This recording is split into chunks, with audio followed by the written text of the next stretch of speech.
Assalamualaikum dear students और viewers.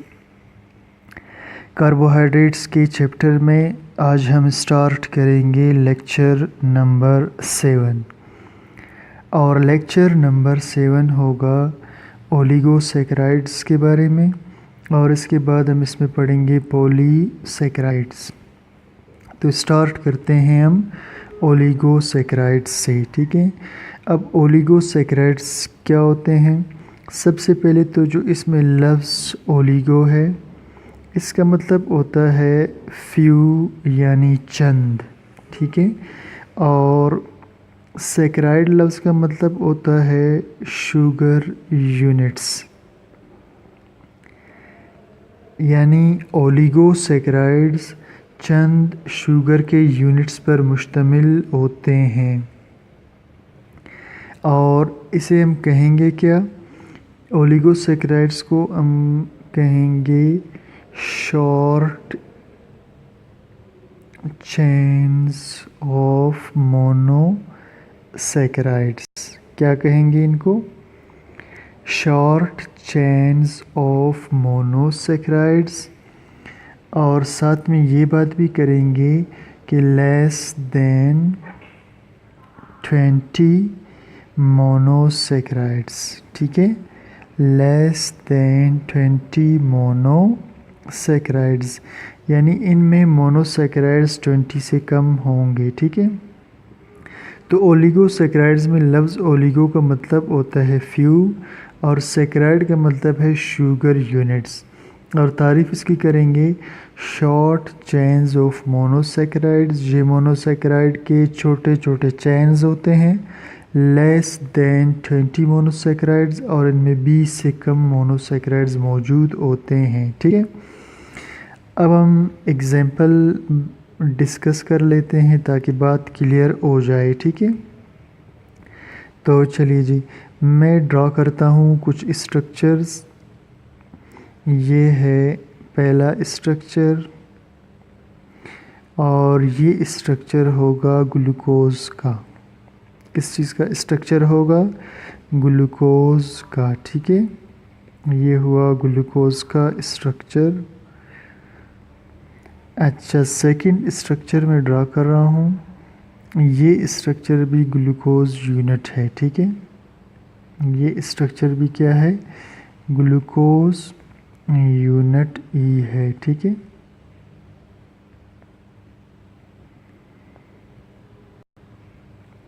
और ये हुआ दूसरा स्ट्रक्चर।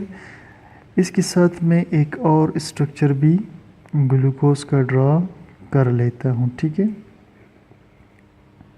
ये भी ग्लूकोज का स्ट्रक्चर है।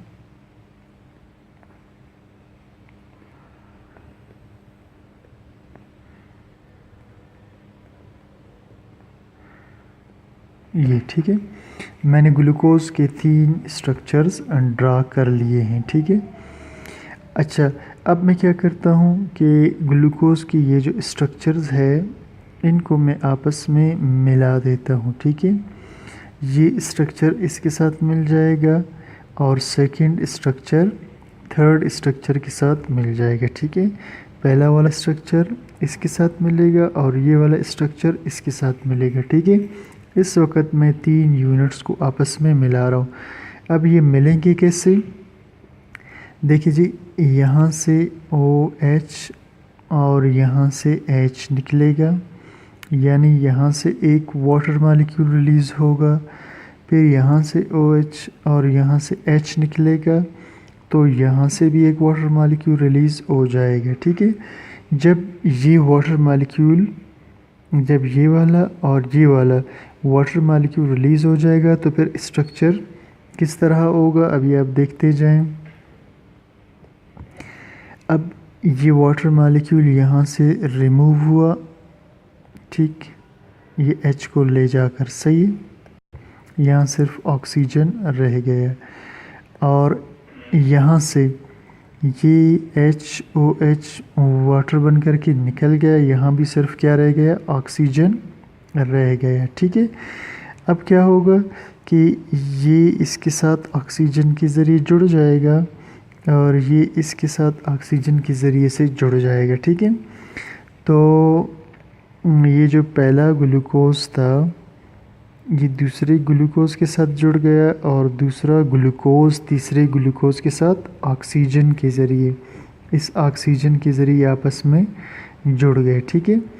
और यहाँ इन्होंने बना दिया, इस बॉन्ड को हम कहेंगे ग्लाइकोसिडिक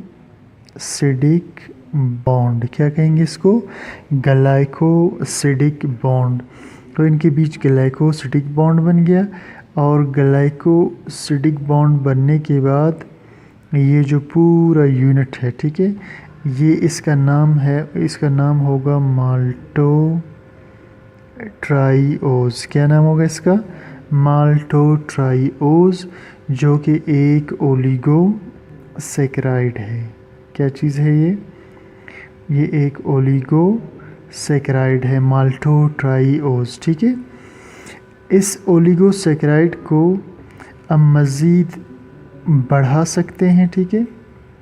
इस ओलिगो सेक्राइड को हम मज़ीद बढ़ा सकते हैं, यानी अगर हम यहाँ पर सही एक और ग्लूकोज का मॉलिक्यूल बना लें इस जगह, ठीक है, ये हुआ चौथा ग्लूकोज का मॉलिक्यूल, ठीक है, ये, ठीक है। अब अगर हम इस मॉलिक्यूल को यहाँ से अगर H और OH पानी बनकर निकल जाए और ये भी इनके साथ जुड़ जाए, ठीक है, ये भी इनके साथ जुड़ जाए, ठीक है, ये पानी बनकर निकल गया, सही, और बाकी ये वाला ग्लूकोज इसके साथ जुड़ गया है, ठीक है, ये। तो अब ये जो है 4 यूनिट्स जुड़ गए। इस तरह ये चलता जाएगा यहाँ तक कि कोई 20 के करीब यूनिट्स, 90 के करीब 19 यूनिट्स आपस में जुड़ जाएंगे। तो ये सारे के सारे, ठीक है, 3 यूनिट्स जुड़े हों, 4 जुड़े हों, 5 जुड़े हों, इसी तरह चलते चलते 19 तक जितने भी यूनिट्स आपस में जुड़े हों इन्हें हम कहते हैं ओलिगोसैकेराइड्स, ठीक है।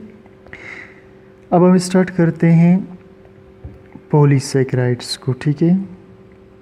अब हम स्टार्ट करते हैं किसको? पॉलीसैकेराइड्स को, ठीक है।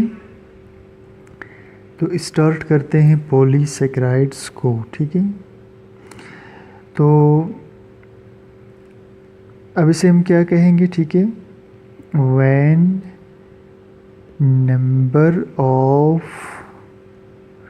Monosaccharides increase up to 20, then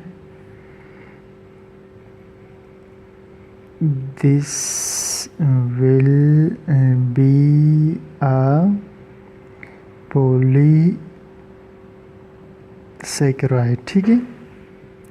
जब तादाद मोनोसैकेराइड्स की बढ़ जाए 20 तक, यानी 19 से बढ़ जाए 20, 21, 22, जितना भी बढ़ता जाए, ठीक है, तो फिर हम अब उसको ओलिगोसैकेराइड नहीं कहेंगे बल्कि हम उन्हें कहेंगे पॉलीसैकेराइड्स, ठीक है। क्या कहेंगे इन्हें? पॉलीसैकेराइड्स।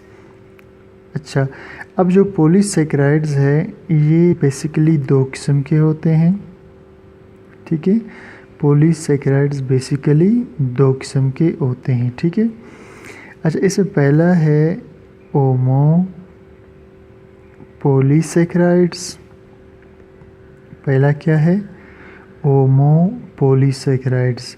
और इसमें जो दूसरा है उसे हम कहते हैं हेटेरोपॉलीसैकेराइड्स। पहले को हम कहते हैं ओमो पॉलीसैकेराइड्स, ठीक है, और दूसरे को कहते हैं हेटेरोपॉलीसैकेराइड्स, ठीक है। अब होमोपॉलीसैकेराइड्स क्या होते हैं? होमोपॉलीसैकेराइड्स कंटेन ओनली वन, ठीक है, या सिंगल टाइप ऑफ मोनोसैकेराइड्स, ठीक है। जिसमें सिर्फ एक ही किस्म के मोनोसैकेराइड्स हो, यानी फ़र्ज़ करें जिसमें सारे ग्लूकोज आपस में जुड़े हुए हों, ठीक है, जिसमें सारे ग्लूकोज आपस में जुड़े हुए हो, ठीक है, तो इसे हम कहेंगे होमोपोलीसैकेराइड्स, ठीक है। और दूसरा है हेट्रोपोलीसैकेराइड्स, ठीक है।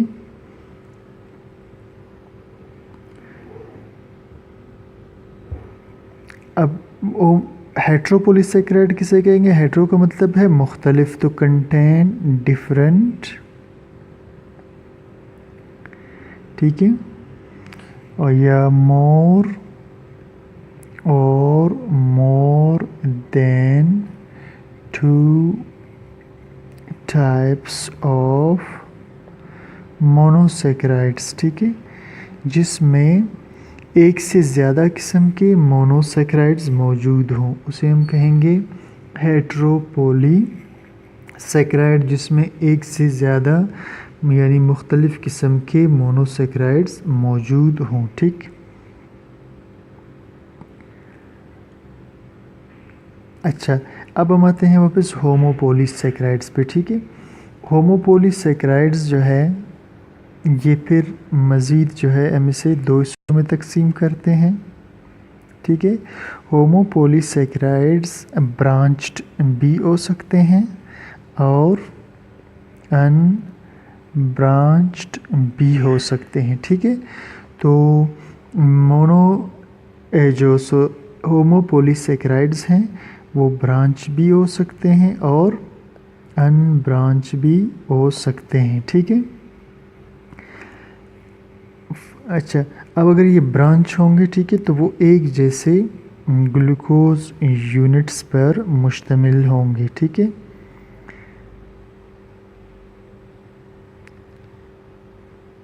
ये एक जैसे यानी मोनोसैकेराइड यूनिट्स पर मुश्तमिल होंगे, आपस में जुड़े हुए होंगे, ठीक है। ये इसका ये ब्रांच्ड वाला स्ट्रक्चर में ड्रा कर रहा हूँ, ठीक है। अच्छा, अब ये ब्रांचेस चल रही होती हैं, ठीक है, इसमें किसी जगह जो कार्बन नंबर 6 होगा, ठीक है, यहाँ पर जो कार्बन नंबर 6 होता है, ठीक है, इसमें मज़ीद फिर कोई यूनिट्स जो है लगे हुए होते हैं, ठीक है, इस तरह से ये इसके साथ जुड़ा हुआ होगा और ये ब्रांच फिर यूँ आगे चलता जाएगा, ठीक है।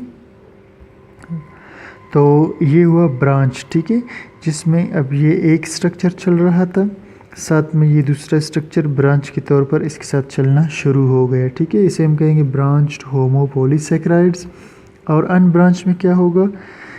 बस एक सीध में यानी लीनियर स्ट्रक्चर होगा एक जैसे मोनोसैकेराइड यूनिट्स का, ठीक है, एक लीनियर स्ट्रक्चर होगा एक जैसे मोनोसैकेराइड्स का, तो ये बनाते हैं लीनियर स्ट्रक्चर।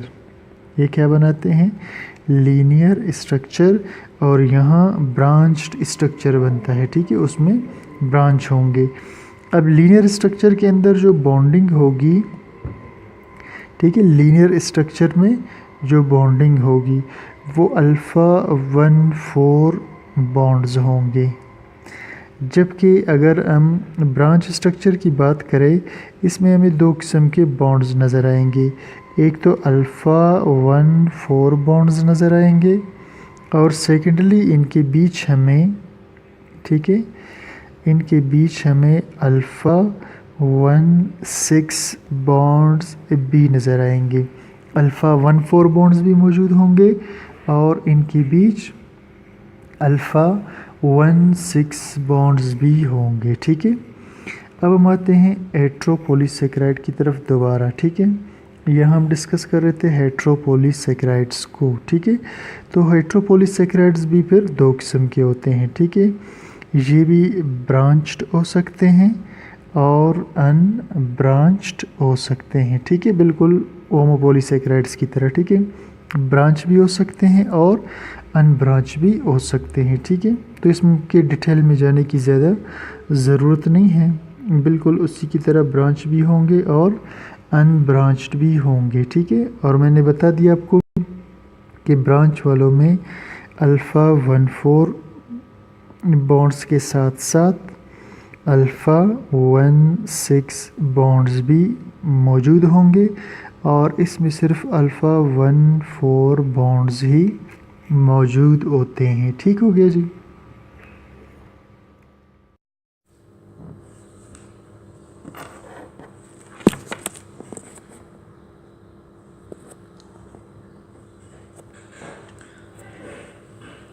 अब स्टूडेंट्स ये जो हमने पढ़ा था होमोपोलीसेकेराइड्स, ठीक है, क्या पढ़ा था? होमोपोलीसेकेराइड, ठीक है। इसका एग्जाम्पल है स्टार्च का, ठीक है। इसमें हम एग्जाम्पल लेते हैं किस चीज़ का? स्टार्च का। सही, स्टार्च क्या होता है? ठीक है, स्टार्च प्लांट्स के अंदर पाया जाने वाला एक पॉलीसेकेराइड है। स्टार्च प्लांट्स में पाया जाने वाला एक पॉलीसेकेराइड है, ठीक है, जो कि ब्रांच ग्लूकोज यूनिट्स पर, जो कि ग्लूकोज की यूनिट्स पर मुश्तमिल होता है और वो ग्लूकोज के यूनिट्स ब्रांच फॉर्म में होते हैं, ठीक है। किस फॉर्म में होते हैं? ब्रांच्ड फॉर्म के अंदर, ठीक है। मिसाल के तौर पर ये जैसे मैं बना रहा हूँ ये, ठीक है, ये इसके साथ जुड़ा हुआ होगा, फिर ये इस तरह से चलता रहेगा, ठीक है, ये, ठीक है। ये स्टार्च का स्ट्रक्चर है जो बहुत सारे, ठीक है, ग्लूकोज यूनिट्स पर मुश्तमिल होता है और इन ग्लूकोज यूनिट्स के बीच में, ठीक है, इन ग्लूकोज यूनिट्स के बीच में आपको दो किस्म की बॉन्डिंग नज़र आएगी, ठीक है। एक तो इनके बीच आपको अल्फ़ा 1,4 बॉन्ड्स नज़र आएंगे और दूसरी तरफ आपको इनके बीच में अल्फ़ा 1,6 बॉन्ड्स नज़र आएंगे। अल्फ़ा 1,4 बॉन्ड का मतलब, ये जो अल्फ़ा 1,4 बॉन्ड है, ठीक है, इसका मैंने आपको पहले पिछले लेक्चर्स में समझा दिया था कि यहाँ से कार्बन नंबर 1 और यहाँ से कार्बन 4 के बीच ये बॉन्ड बनता है तो इसे अल्फ़ा 1,4 कहते हैं। यहाँ कार्बन नंबर 6 और कार्बन 1 के बीच बॉन्ड बनता है, इसलिए इसे अल्फ़ा 1,6 बॉन्ड कहते हैं, ठीक है। तो स्टार्च हुआ इसका एग्जाम्पल, यानी ठीक है, होमोपोलीसेकेराइड का, ठीक है। अब स्टार्च के अंदर ये जो एरिया है, ठीक है, अगर इस एरिया को मैं थोड़ा सा आपके लिए एक्सप्लेन कर दूं तो ये बिल्कुल वही, तो ये स्ट्रक्चर इस तरह से बना हुआ होगा, ठीक है। आप ज़रा इसको गौर से देख ले, ठीक है। ये ऊपर वाला ग्लूकोज का यूनिट मैं ड्रा कर रहा हूँ, ठीक है। ये जो ऊपर वाला ग्लूकोज यूनिट है ये मैं इस वक्त ड्रा कर रहा हूँ, ठीक है। ये मैंने इसको ड्रा कर लिया ग्लूकोज की यूनिट को। अब ये जो ग्लूकोज यूनिट है ये ऑक्सीजन के ज़रिए से नीचे वाले ग्लूकोज से, ठीक है, इसके साथ जुड़ा हुआ होगा, सॉरी, ठीक है। ये इस तरह से ये नीचे वाले ग्लूकोज के साथ, यानी ये जो है ये कार्बन नंबर 6 होगा और यहाँ कार्बन नंबर 1 होगा, ठीक है। तो ये कार्बन 6 और कार्बन 1 के बीच एक अल्फ़ा 1,6 बॉन्ड बन रहा है, ठीक है। और दूसरा जो इसका अल्फ़ा 1,4 बॉन्ड है वो भी मैं आपको समझा देता हूँ, वो यहाँ पर होगा, ठीक है। ये दूसरा ग्लूकोज का यूनिट, ठीक है, ये इसके बीच, ठीक है, ये यहाँ पर इसके बीच ये बॉन्ड बन रहा होगा, ठीक है। इसे हम कहते हैं अल्फ़ा 1,4 ग्लाइकोसिडिक बॉन्ड। तो ये दो किस्म की बॉन्डिंग आपको स्टार्च के अंदर नज़र आएगी ग्लूकोज मॉलिक्यूल्स के बीच में, ठीक है। ये सारे ग्लूकोज के मॉलिक्यूल्स हैं, ठीक है। मैं सारे इसके ऑक्सीजन और हाइड्रोजन नहीं बना रहा, इससे लेक्चर बहुत ज़्यादा लंबा हो जाएगा, ठीक है।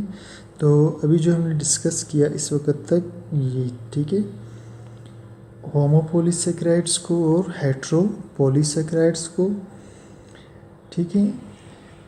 होमोपोलीसेकेराइड्स में सिर्फ सिंगल टाइप के मोनोसेकेराइड्स होते हैं, जैसे मैंने आपको मिसालें दे दी, ठीक है।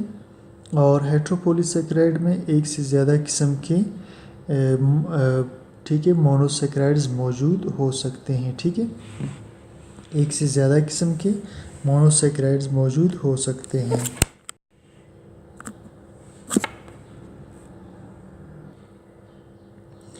अब ये जो स्टार्च को हमने एज एग्जांपल डिस्कस किया, ठीक है, यहाँ आ जाए जी।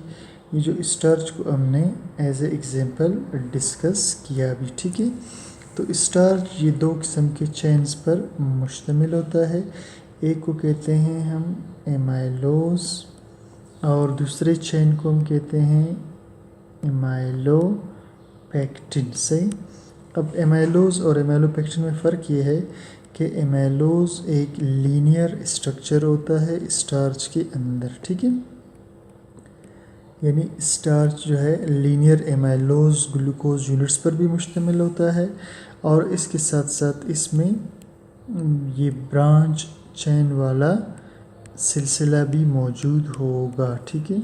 इसके साथ साथ स्टार्च में जो एमाइलोपेक्टिन यूनिट है उसके अंदर, ठीक है, उसमें ये ब्रांच वाला सिलसिला भी मौजूद होगा, ठीक है। तो यहाँ पर आपको एमाइलोपेक्टिन ब्रांच फॉर्म में मिल रहा होता है और जो एमाइलोज है वो अनब्रांच्ड शक्ल में होता है, ठीक है। इसके बाद हम एक और एग्जांपल डिस्कस करते हैं और वो एग्जांपल है ग्लाइकोजन का, ठीक है।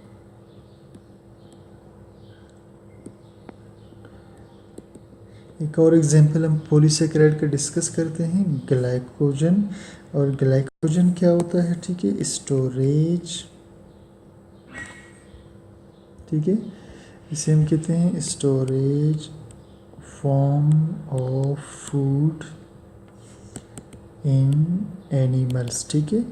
हमारे जिगर में भी ये स्टोरेज फॉर्म के अंदर मौजूद होता है और ये भी जो है, ये जो ग्लाइकोजन है ये अल्फ़ा ग्लूकोज यूनिट्स पर मुश्तमिल होता है, ठीक है। किस पर मुश्तमिल होता है? अल्फ़ा ग्लूकोज यूनिट्स पर मुश्तमिल होता है, ठीक है। अब इसमें और ये भी ब्रांच फॉर्म में होता है, ठीक है। ये भी ध्यान में रखना कि ये हाईली ब्रांच्ड होता है, ठीक है। क्या होता है? ये हाईली ब्रांच्ड स्ट्रक्चर होता है, ठीक है। इसमें और स्टार्च में यही फ़र्क है कि ये इसकी जो ब्रांचेस है वो बहुत ही ज़्यादा होती हैं, ठीक है। अल्फ़ा ग्लूकोज यूनिट से बना होता है, अल्फ़ा 1,4 और अल्फ़ा 1,6 लिंकेजेस रखता है, लेकिन ये हाईली ब्रांच्ड स्ट्रक्चर होता है। ये अपने जहन में रखना है, ठीक है। तो ये दूसरा स्ट्रक्चर हमने डिस्कस किया ग्लाइकोजन का, ठीक है, जो कि एक ब्रांच्ड पॉलीसेकेराइड है, ठीक है।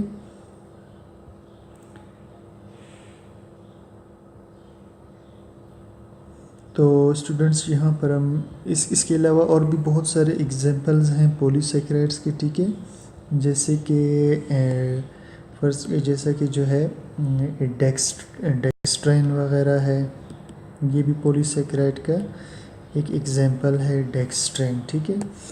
अब डेक्स्ट्राइन क्या होता है, ठीक है, ये जो है बैक्टीरिया और यीस्ट के अंदर स्ट्रक्चरल कंपोनेंट है, ठीक है। It is a structural component